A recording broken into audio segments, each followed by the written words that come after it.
এয়া মোৰ মানুহজনী ঘূৰি আছে, ধুনীয়া ধুনীয়া প্ৰাকৃতিক সৌন্দৰ্য উপভোগ কৰি আছে। আমাৰ দেওপানী দুৰ্গামা মন্দিৰ চাবলৈ আহিছিলোঁ আমি।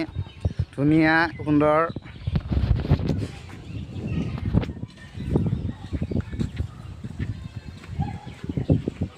সুন্দৰ আমি গাইজ এটা পুখুৰী এটা চাবলৈ যাই আছোঁ, এইটো বহুত মানে এইটো অসমত আজিলৈকে কোনেও দেখুওৱা নাই। পুখুৰীটো ছবি ৰাষ্ট্ৰীয় দেখুওৱা নাই, মই দেখাই আছোঁ।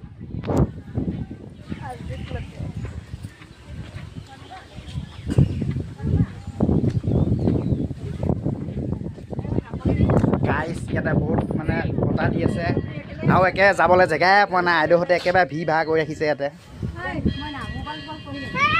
তেওঁ ওচৰৰ পৰা দেখাই দিছোঁ আপোনালোকক। এইবোৰ ধুনীয়া পুনিবোৰ আছে ইয়াতে। এইটো কাছ নেকি বাৰু? কাছনে শিল ধৰিব পৰা নাই গাইজ।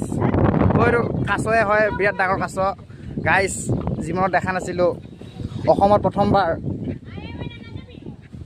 এইটো দেখিছে। বাপৰে বা গাইজ, ইমান ডাঙৰ কাছ দুটা আছে।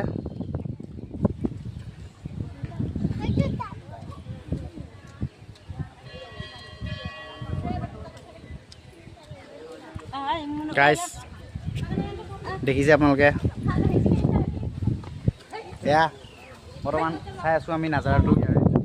কাছ আছে, ডাঙৰ ডাঙৰ মাছ আছে, কিন্তু ভালকৈ ভিডিঅ' হোৱা নাই। ইয়াতে মানে পুনি আছে যে, সেইটো পুনিবোৰ থকাৰ কাৰণে।